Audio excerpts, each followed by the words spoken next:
and he was like making a kissing gesture. This story isn't about a sudden attack. It's about small mistakes, smiles that look completely harmless right up until the moment you realize you made a misstep. But by then, it's already too late. Valerie's world was built on a simple belief: trust. She's the kind of traveler who believes that if you're kind to the world will treat you the same way. But one night in Kazakhstan, life taught her a very different lesson. Soon, Valerie would pay a price for this optimism. So I didn't come very far today, not yet. A friendly man took me with him, even though he didn't have to go this direction. He was really friendly that he took me some kilometers outside of the city center, so it's easier to get another lift here. He was afraid that his wife would be jealous, so I didn't show him on camera. On her way to the small town of Aristan Bab, she hitched a ride with a man who wasn't even heading that way. Yet, out of pure kindness, he drove her miles out of his way to help her. This is where the first flaw in the structure was built. When we have a few positive encounters in a row, our brain slowly lowers its guard. The problem begins when that sense of security becomes more convincing than the actual red flags. She was a solo female traveler in an unfamiliar place, but her mind had fallen into a dangerous cognitive bias. If this man is so selfless, everyone in this area must be trustworthy. I wanted to come here because there's a beautiful mausoleum and a mosque, and it's a bit more rural here. It was like dirt road, nothing to see, but yeah, that's Kazakhstan. I love that. So cool. A few hours later, Valerie reached her destination. Another family picked her up, warm, friendly people who drove her about an hour out to the plains surrounding Aristan Bab. This was the Kazakhstan she fell in love with.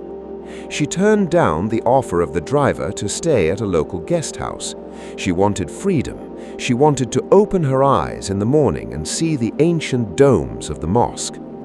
She set up her tent in a spot with a breathtaking view.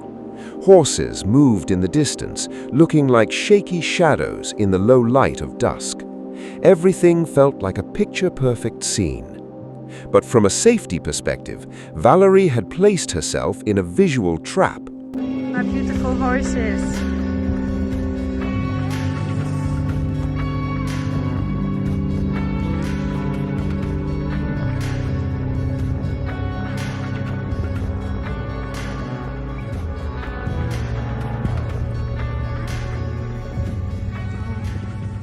That was a nice encounter. I really hope they come back tomorrow in the morning and wake me up. She could see everything, but the creepy part was that from a distance, she was also a clear, visible target. In survival psychology, humans instinctively fear open spaces at night.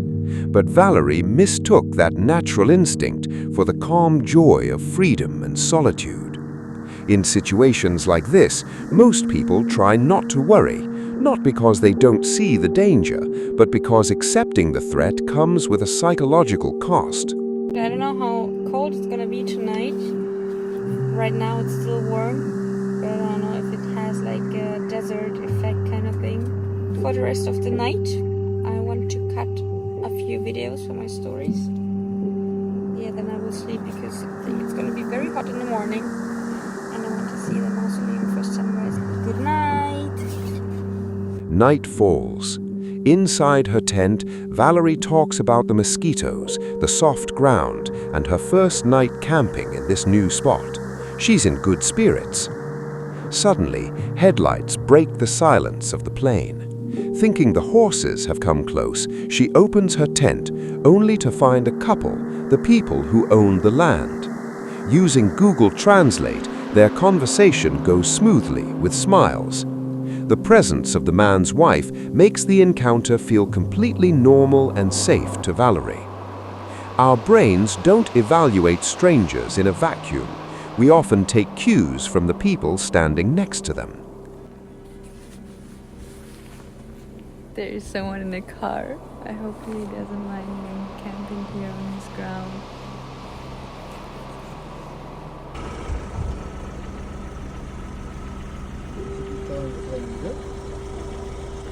On top of that, Valerie was exhausted, and fatigue can dull our attention to subtle warning signs. This led her to answer their questions honestly. Yes, I'm alone. Yes, I'm single. I'm sleeping right here. With her own hands, she revealed all her vulnerable points, believing that a woman's presence guaranteed her safety. But when you're a woman alone at midnight, certain questions can carry a very different meaning. She didn't know the man had bad intentions, and her words were now repeating in his mind. Yes, I'm single. Yes, I'm alone.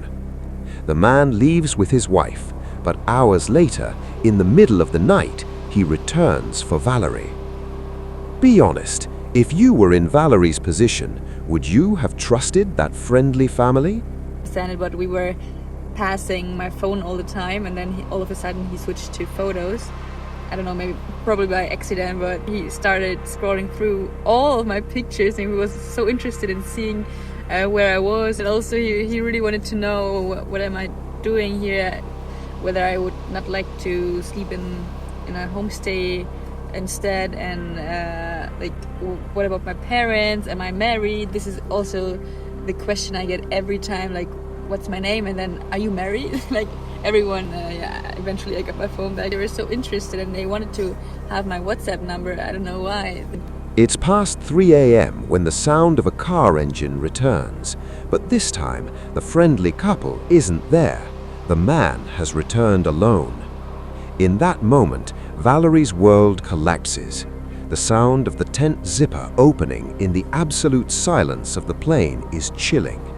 The same girl who just hours ago was talking about the kindness of strangers is now in terror, physically pushing away a man trying to enter her tent.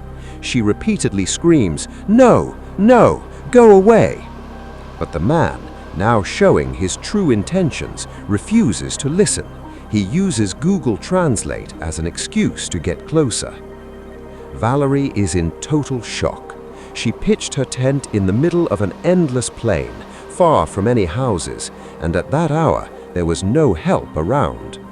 And her scream simply got lost in the vastness of the plain.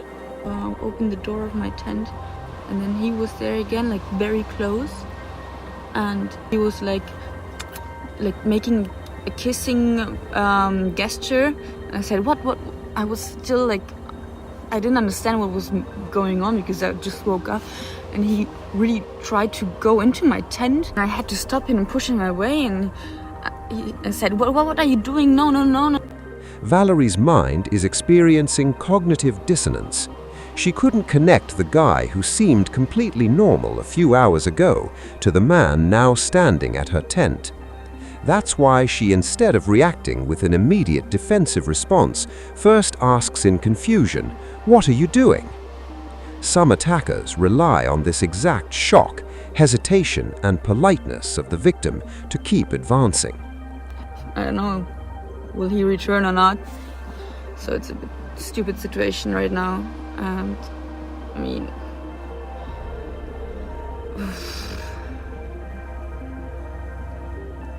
so sad, because they were friendly and stuff, but this really destroyed it, unfortunately.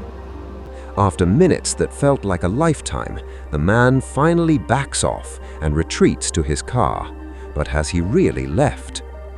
Valerie later admitted her only tools for defense were her forks and knives. She doesn't sleep a wink until morning.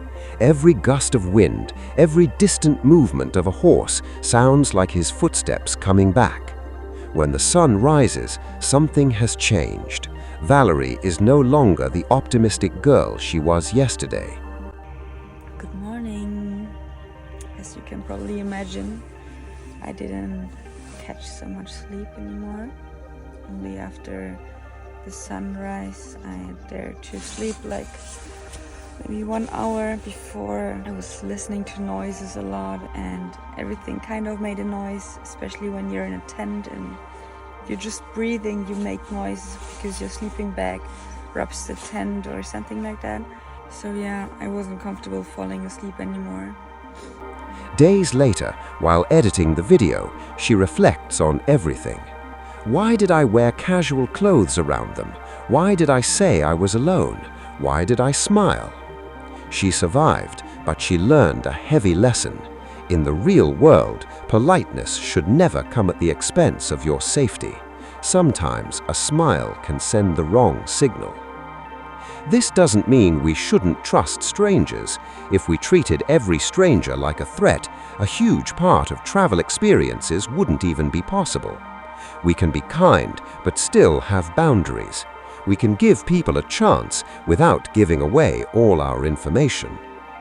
In survival psychology, those who trust their gut instincts earlier in dangerous situations usually have a better chance of surviving, not because they're braver, but because they spend less time negotiating with their minds. And when my gut tells me a person is behaving a little strangely, and I'm in a situation where I'm exposed and vulnerable, such as being alone in a tent, it's better to not always tell the truth.